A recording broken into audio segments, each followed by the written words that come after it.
하나님 아버지께 영광을 돌리게 하셨느니라. 아멘. 오늘 함께 읽은 이 말씀을 가지고 사람으로 오신 그리스도라는 제목으로 같이 은혜를 나누고자 합니다.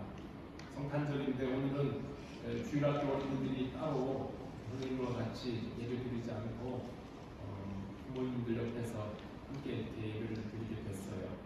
아까 우리 집사님이 어린이를 위한 기도를 해주셔서 감사해요. 그래서 우리 어린이뿐만 아니라 여기 있는 10대 청소년들, 준수, 지수도 주일학교의 썬데이 스쿨에 포함되어 있는 학생들이기 때문에 하나님이 주시는 성탄의 기쁨이 여러분들 마음에 있기를 바라요. 우리 예수님께서 어른들만 위해서 이 세상에 오신 것이 아니라 우리 아이들을 위해서도 오셨고 우리 청소년들을 위해서 오셨어요.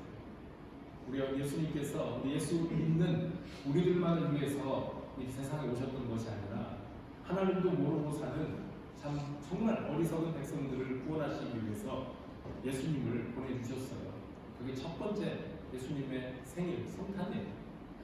그 성탄절을 우리가 함께 기뻐하는 주일에 우리 아직은 말귀를 잘 못 알아듣는 5살 되기 지아나, 이원우도 그리고 조금 더 큰 이제 도윤이나 성수도 성경 말씀, 성경의 스토리를 통해서 예수님이 왜 세상에 오셔야 했고 왜 사람으로 오셨을까 하는 궁금한 이야기들도 여러분들이 말씀을 통해서 잘 배워가면서 점점 성장하면서 깨닫고 또 믿음을 고백할 수 있기를 바라고, 또 지수나 준수처럼 이제는 10대 청소년 우리 학생들 질문이 많고 또 궁금한 것이 많은 우리 학생들, 왜 예수님이 사람으로 오셔야만 됩니까?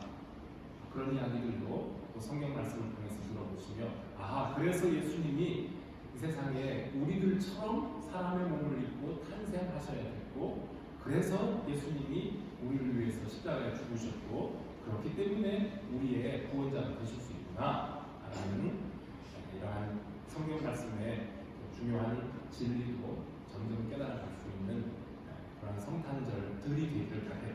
금년 성탄절보다 내년 성탄절에는 우리 아이들이 좀 더 성장해서 성탄의 참 의미를 깨달으며 크리스마스를 정말 기뻐함으로 메리 크리스마스라고 인사할 수 있기를 바랍니다.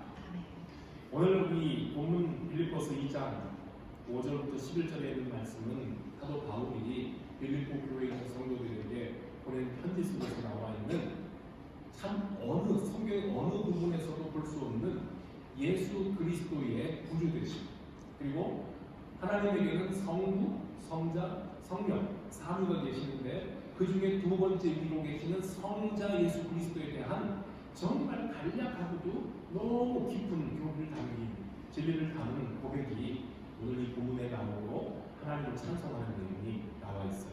그래서 오늘 저는 우리 아기로 오신 예수 그리스도 성탄절에 축복하면서 우리 같이 축하하면서 빌립보서에서 바울이 고백한 이 말씀을 가지고 사람으로 오신 그리스도라는 말씀을 나누면서 성탄의 참 의미를 찾아보고자 합니다.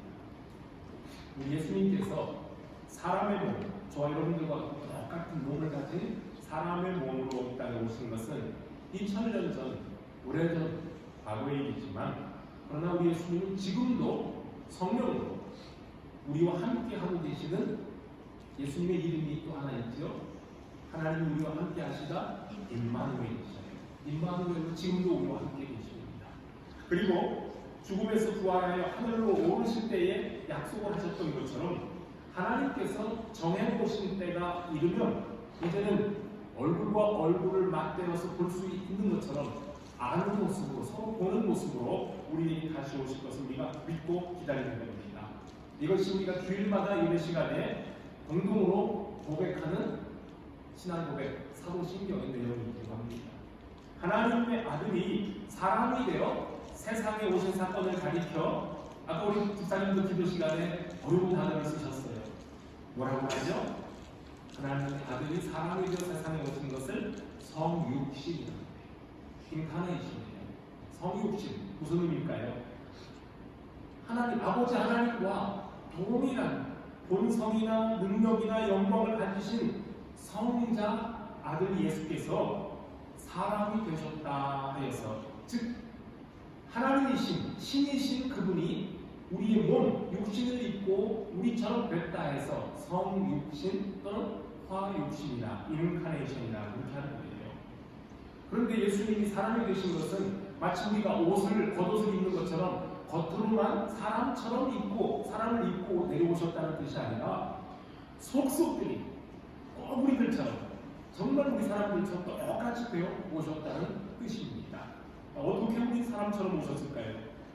천지에 만든 모든 것을 만드신 창조주 하나님께서 시간과 공간의 제약을 갖는 피조물인 인간의 몸으로 이 땅에 오셨습니다. 그리고요, 온 하늘과 온 우주를 품으시는 창조주께서 세상에 출생하는 모든 아기들처럼 여기 있는 리원이나 지아처럼 어린 아기들처럼 엄마 뱃속에서 마리아의 뱃속에서 10달 동안을 머물면서 조금씩 자라가는 성장하는 변화를 겪으셨습니다. 그리고 세상의 모든 것의 주인이신 그분, 모든 것을 만드시고 모든 것을 주관하시는 그분을 따뜻한 방으로 영접해주는 사람 하나 없어서 산모 마리아는 아주 누추한 마구간에서 아기를 낳아야만 했습니다. 온 세상에 필요한 것들을 다 공급하시는 창조주께서 어머니의 품에 매달려 의지해야만 하는 전복이가 되셨어요. 엄마가 없으면 살 수 없는 전복이로 예수님은 이 땅에 오셨어요. 모든 것을 다 알고 계시는 전능하신 하나님이 내가 배고프고 내가 응가를 하고 쉬고 해서 기저귀가 젖어서 불편하다는 것을 엄마에게 전달하기 위해서 그 조그만 손발을 막 바꾸거리면서 소리치고 울어야만 하는 깐난한 아기로 이 세상에 오셨어요. 그러니까 우리 예수님은 갑자기 멋지게 생긴 그런 어른도 툭 세상에 떨어진 것이 아니라 똑같이 우리들처럼 엄마 뱃속에서 10달을 있다가 세상에 나와서 어린 아기로 점점 자라갔던 사람이었다는 말입니다. 창조주이시고 전능하신 하나님 아들 예수께서 이처럼 사람이 되어 낮아져서 성육신된 사건을 가리켜서 이것은 신비 중에 신비고 기적 중에 기적이라고 고백하는 겁니다. 여러분, 전능하신 하나님은 모든 걸 다 하실 수 있는 분인데 왜 꼭 사람이 되셔야만 합니까? 천지 만물을 말씀으로 창조하신 능력자이시니까 그 높으신 하나님께서 그냥 하늘 높은 영광 자리에서 낮고 천한 인생들을 보면서 야, 너희들 참 불쌍하구나. 맨날 그렇게 죄짓고 어렵게 사냐. 내가 너희들이 지나온 삶을 보면 그냥 너희들 다 혼내주고 싶지만 너희들 불쌍하니까 그래, 오늘 이 시간부터 아무것도 없는 것으로 치자. 내가 지우개로 빡빡 지워줄게. 그리고는 인간들의 죄를 하나님, 전능하신 하나님이 그냥 알아서 깨끗하게 지워주시고 백지 상태에서 다시 시작하면 되는 거 아닙니까? 하나님 하실 수 있는 건 아닙니까? 왜요?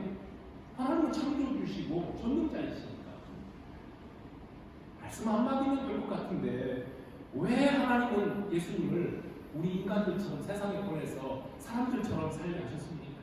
왜냐하면 우리 인간들이 고민하는 죄의 문제는 우리 하나님께서 이제부터 없는 걸로 하자 말씀으로 끝날 것 같은데 인간으로 오셔야만 예수님께서 죄를 짓고 사는 죄 때문에 죽어가야 될 우리와 똑같은 사람으로 와주셔서 우리의 죄를 대신 지시고 우리 때문에 그 죄로 인하여 십자가에 돌아가셔 희생 제물이 되어 주셔야만 그래야만 우리의 죄가 용서받을 수 있기 때문에 우리의 죄를 대신 짊어질 수 있기 때문에 사람이 되실 수밖에 없었습니다.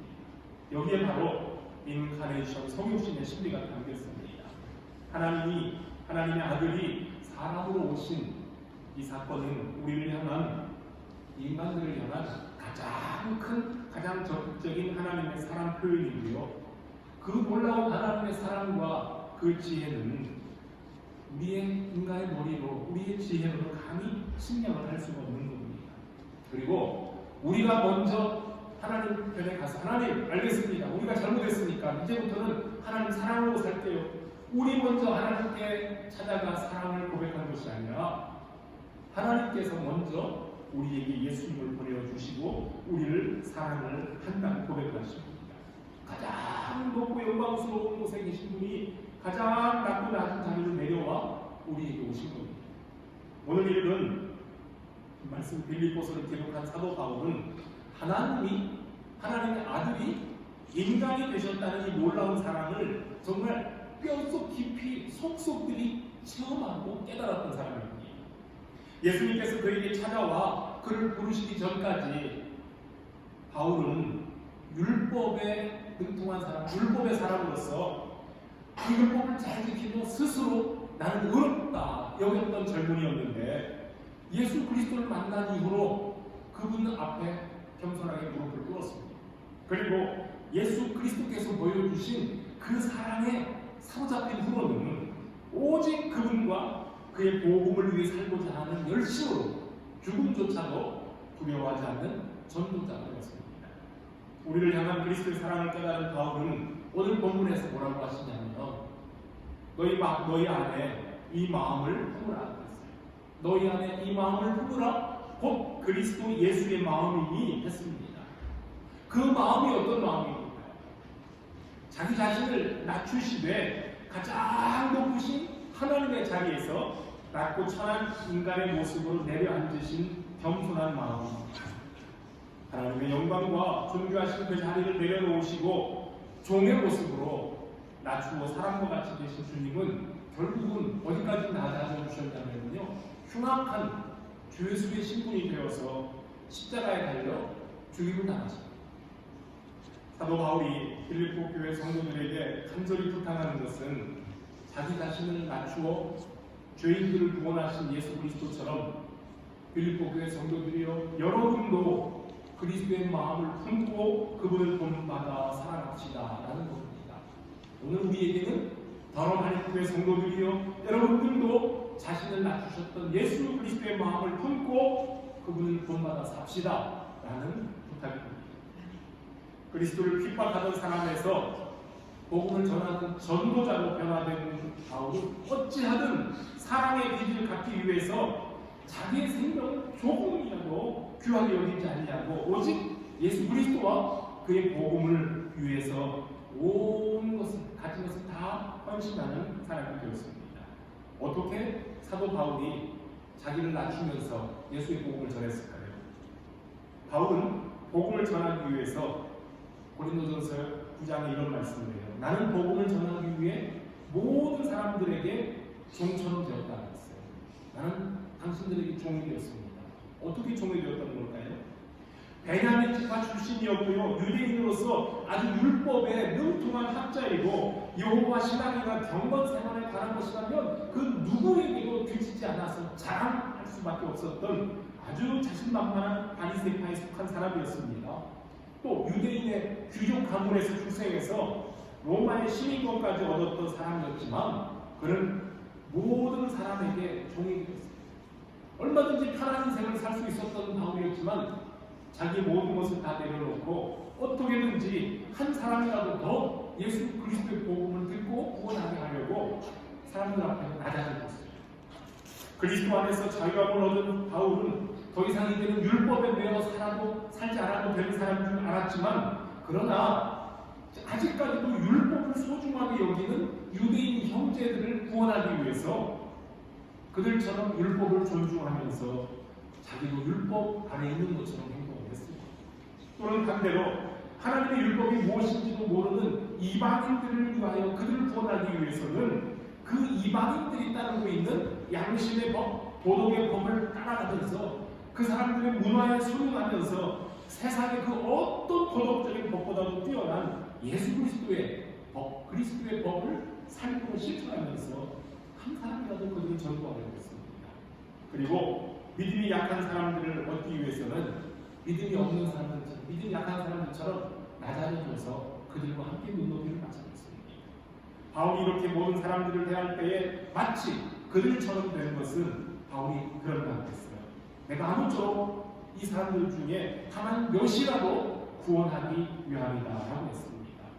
내 삶의 목적은 그리스도의 복음으로 영혼을 구하는 것이라고 굳게 마음을 정했던 사도 바울의 평생의 롤 모델은 다른 분이 아니라 예수 그리스도였어요. 내가 그리스도처럼 살아야 되겠다. 죄인 중에 우두머리와 같았던 자신에게 찾아오셔서 복음을 전해주신, 그리고 복음을 전하는 사명을 주신 예수 그리스도의 그 낮아지신, 즉 성육신으로부터 삶의 지혜를 얻고 삶의 목적을 얻고 그 사랑과 그 은혜에 대한 실천하는 삶을 살게 되었습니다.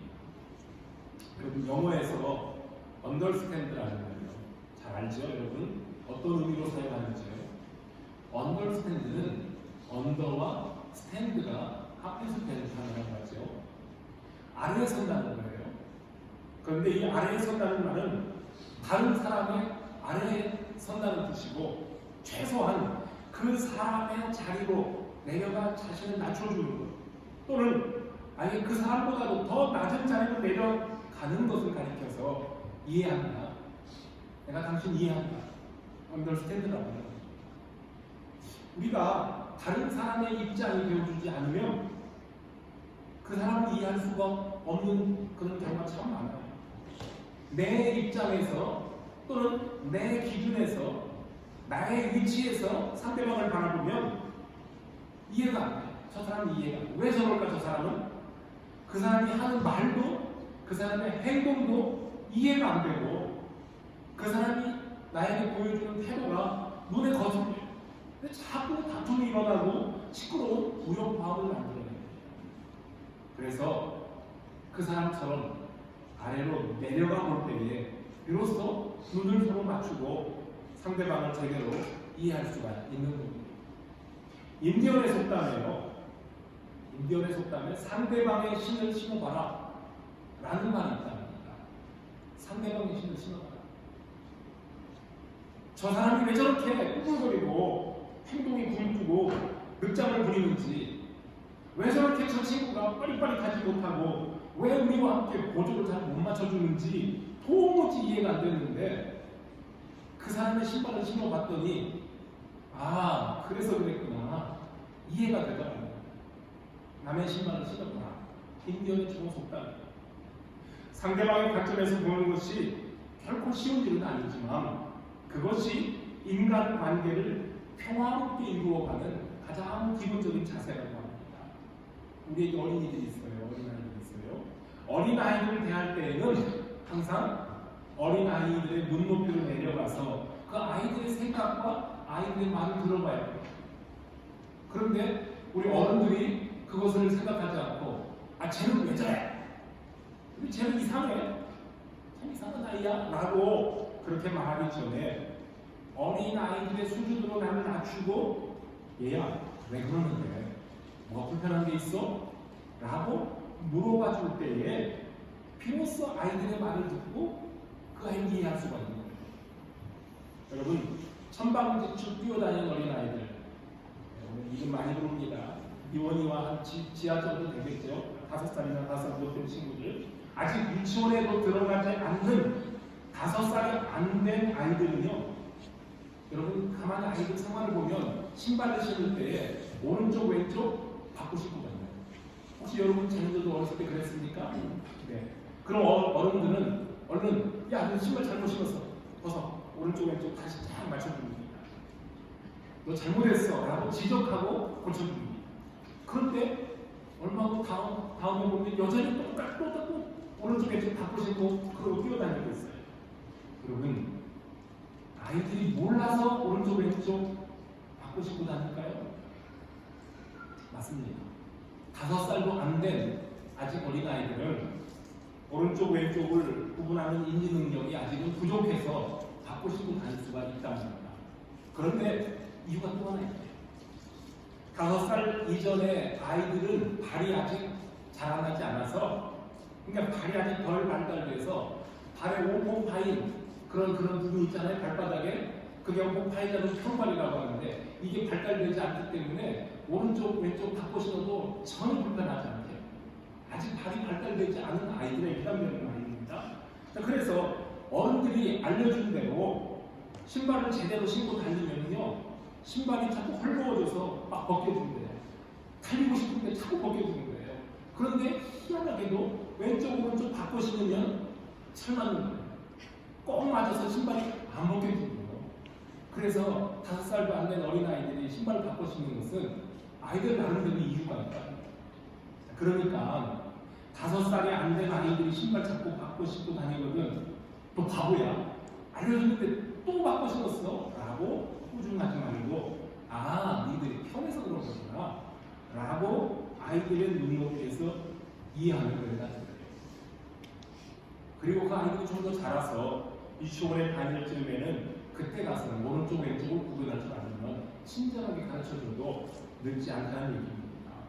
이처럼 상대방의 입장에서 말하고 생각하는 자세, 나의 눈높이가 아니라 상대방의 눈높이로 바라보는 인간 이해가, 그것이 바로 자신을 낮추어 사람과 같이 배워주신 예수님의 성신 사건이라고 설명하십니다.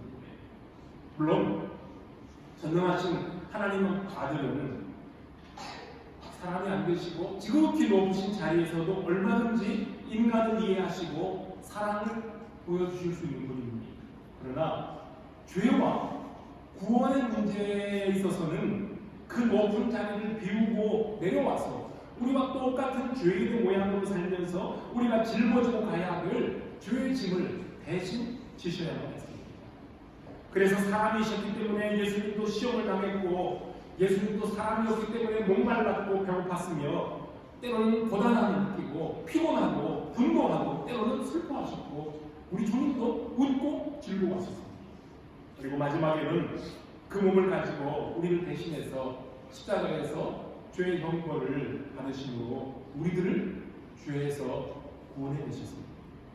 그래서 히브리서 기자는 우리에게 있는 대제사장은 우리의 연약함을 공정하시지 못할 분이 아니요, 모든 일에 우리가 똑같이 시험을 받으시는 분이지만 죄는 없으십니다 라고 고백했어요. 그리고 시편 103편에도 아버지가 자식을 긍휼히 여김같이 여호와께서는 자기를 경외하는 자를 긍휼히 여기시나니 이는 그가 우리의 체질을 아시며 우리가 단지 먼지뿐임을 기억하시리라 라고 얘기했어요. 사람과 같이 되신 그리스도는 우리의 연약함을 모르는 분이 아니라 직접 우리처럼 체험하여 알고 이해하시는 분입니다. 허약한 우리 인간의 몸을 입고 친히 고난을 당하셨으며 끝내는 죽음의 고통까지도 체험하셨던 주님이십니다. 우리 어려운 사자 성구 중에 동병상련이라는 걸 하죠. 동병상련.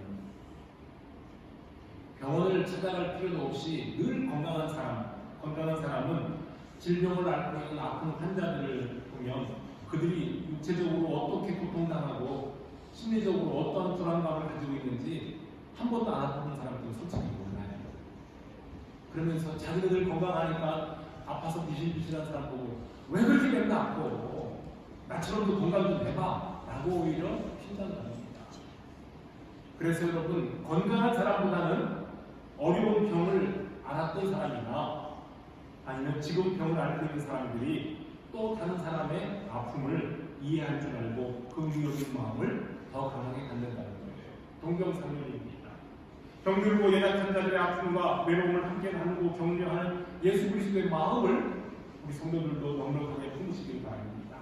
우리의 마음을 조금 더 열고 주위를 둘러보면 나처럼, 아니 나보다 더 힘든 고난과 고통의 상황에서 어려움 당하고 있는 사람들도 눈에 들어올 것이고요. 주님의 긍휼과 사랑으로 함께 위로를 나눌 수 있는 마음도 생길 겁니다.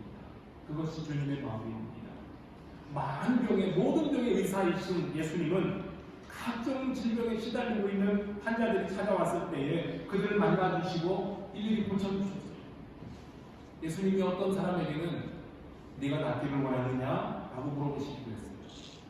그렇게 물어보신 주님은 그 사람들이 겪고 있는 육체적인 또는 정신적인 고통이 어떠하다는 것을 충분히 아시기 때문에 그들을 불쌍히 여기시고 깨끗이 치료해 주셨어요. 이사야 53장에 예고되었던 것처럼 장차 오실 메시아는 우리의 질고를 지고 우리의 슬픔을 당하는 고난의 종일 것이라고 했습니다. 유대인들로부터 예수님은 때로는 라비어, 라바이죠, 라보니어 하면서 위대한 선생님으로 존경을 받기도 하셨지만, 그러나 우리 예수님께서는 그러한 주님의 영광스러운 그 이름 호칭을 가지고 때로는 바리새인이나 또는 장로들처럼 스스로 자기들이 성경을 잘한다고 생각하는 사람들, 스스로 의롭다고 생각하는 사람들에게 무섭게 책망을 하셨습니다. 그렇지만 진리에 대하여 갈급한 백성들에게는 알아듣기 쉬운 말씀으로 천국을 가르쳐 주셨던 참 스승, 진짜 선생님이셨습니다. 예수 그리스도가 이 세상에 왜 오셨는지, 왜 예수가 세상에 오셔야만 했을까? 잘 모르는 사람들은 12월 25일, 한 해의 끝이 돼가면, 연말이 되면 연말과 크리스마스 분위기에 마음이 들떠서 성탄절 한참 전부터 캐롤을 부르고 선물을 주고 받는 흥겹게 즐기는 파티를 먼저 생각합니다. 아, 메리 크리스마스, 크리스마스, 선물, 그것부터 생각합니다. 그러나 우리는 나를 위해 나와 같은 사람이 되어 오신 예수 그리스도를 먼저 생각합니다. 왜냐하면 그리스도, 그분이 오늘 성탄절의 주인공이기 때문에. 그리스도의 탄생에 별 관심도 없는 이 세상은 오늘도 자기들의 힘으로 세상의 평화를 만들어 보겠다고 자신합니다. 한번 생각해 보십시오. 그렇지만 평화의 왕이 탄생하신 것을 축하하는 이 기쁨의 계절에 지금도 평화의 성이라는 이름을 가진 예루살렘은 오늘도 정치적으로 투쟁을 하며 굉장히 시끄럽습니다. 주님이 제자들과 함께 다니시며 각색 병자들과 죄인들을 고쳐주셨던, 천국 복음을 전해주셨던 2000년 전 그 팔레스타인 땅, 그 땅은 지금 어떻습니까? 종교와 정치적 분쟁으로 목숨을 잃고 부상을 당하는 치열한 싸움터가 되고 있고요. 아기 예수가 탄생하셨던 다윗의 동네 베들레헴 역시 오늘날 시위와 충돌로 어수선합니다. 고요한 밤, 거룩한 밤 기쁘다 오셨네 찬송을 부르는 이 평화의 계절이지만 전쟁으로 가족과 집을 잃고 울부짖고 있는 우크라이나의 난민들이 있습니다. 그리고 종교적인 문제로 히잡을 쓰지 않는 것 때문에 끌려가서 무참하게 맞고 죽임당하고 있는, 거기에 대해서 저항하는 시민들을 잡아가지고 총살시키는 이란의 고통스러운 현장이었습니다. 거대한 자본 세력이나 권력에 저항할 힘이 없는 가난하고 무기력한 사람들은 자기들이 가진 것 다 뺏기고 이 추운 겨울에 길거리나 광야나 바다로 내몰리고 있습니다. 2000년 전에 유대 땅 베들레헴에 탄생하신 평화의 왕이 주시는 위로와 평강이 오늘날에는, 아니 바로 오늘은 그 예수 그리스도의 평화와 예수 그리스도의 위로가 누구를 향할 것인지 그 답은 너무나도 중요합니다. 하나님의 은혜는 저 높은 곳에서부터 낮고 낮은 세상으로 흘러내립니다. 하나님의 은혜는 위로부터 내리고 감사의 찬송은 아래로부터 위로 향하는 겁니다. 스스로 높아지고 교만한 자들에게 하나님의 위로와 은혜가 스며들 틈이 없지만 오직 하나님의 긍휼을 구하는 자에게는 위로부터 내리는 하나님의 은혜가 풍성히 임합니다. 이것을 위해 가장 높은 곳에 계신 하나님의 아들이 사람과 같이 되어서 우리에게 오셨습니다. 사람이 되어서 우리와 함께 아픔과 슬픔과 기쁨과 즐거움, 그리고 죄악과 싸우시는, 그리고 승리하시는 주로 우리에게 오셨습니다. 아들이 아버지의 뜻에 순종해서 가장 낮은 자의 자리로 내려와서 흉악한 범죄자의 신분으로 십자가에 달리셨을 때, 십자가에 달린 그 예수를 향하여 네가 구원자냐, 네가 왕이냐, 그래 내려와서 우리를 구원해라 라고 조롱하며 멸시하는 그런 소리를 들릴 때 아버지 하나님은 그 아들을 가장 높은 자리에 올리셨고 모든 이름 위에 뛰어난 이름이 되게 하셨습니다. 그리하여 하늘과 땅과 땅 안에 있는 모든 사람들로 하여금 그 예수 그리스도의 발 앞에 무릎을 꿇게 하시고 예수는 나의 주님, 예수 그리스도는 주님이라고 선포하며 하나님 아버지의 영광을 돌리게 하셨습니다. 이것이 가장 낮아진 땅에 오신 성육신의 구원의 진리. 예수님의 탄생을 기념하는 성탄절은 구원의 소식이 선포된 기쁨의 날입니다. 그렇기 때문에 당연히 우리가 기뻐하고 즐거워해야 됩니다. 그런데 진짜 주인공이신 예수님을 뒷줄에 두고 사람들이 자기들끼리만 흥겨워 들떠 지낸다면 너무나 죄송한 태도입니다. 우리들끼리만 막 흥겹게 선물 주고받고 파티를 여는 것보다 진짜 성탄절에는 먼저 해야 될 일이 있지 않겠습니까? 즐거운 크리스마스 분위기에 선물 편지를 당해요. 그렇게 아니라 예수님께서 우리에게 내려오신 그 마음, 왜 오셨는가? 나 자신 그 마음을 아는 것이 우선이라는 거예요. 자신을 낮추어 낮고 낮은 사람이 되시려고 아기로 탄생하신 우주 성탄절을 맞이해서 여러분 주님의 마음을 품고 주님과 함께 낮은 자리로 내려가는 삶을 실천해 보시기 바랍니다. 이 다음 성탄절은 금년 성탄절보다는 좀 더 우리 주님을 닮아가는 더 낮아질 수 있는, 그래서 우리 이웃들을 바라볼 수 있는 성탄절이 되기를 바랍니다. 우리 주님께서 세상을 보셨던 그 눈높이에 우리의 시선을 맞추면 주님의 마음을 알게 될 것이고, 우리들도 주님을 본받아 우리 이웃들에게 그런 사랑을 나눌 수 있지 않겠습니까? 그리고 그렇게 낮아진 자리에서 정말 참된 예배자로 주님 앞에 나아갈 수 있기를 바랍니다. 밤중에 들에서 양을 치던 목자들에게 나타난 천사들이 지극히 높은 곳에서는 하나님께 영광이요 땅에서는 하나님께 기뻐하심을 입은 모든 사람들에게 뭐라고 그랬어요? 평화를 받았어요. 이런 찬양이 오늘 우리가 부를 감사 찬송입니다. 사랑으로 오신 주님을 찬양했던 하늘의 천사들처럼, 그 아님께 경배하며 찬양했던 목자들처럼 우리에게 오시는 우리 주님을 기쁨으로 맞이하는 은혜로운 성탄절이 되시기를 주님의 이름으로 축복합니다. 제가 오늘 말씀을 기억하면서 성탄 예식을 거행하려고 합니다. 오늘 찬송가 중에 그 말고 하는 밤중에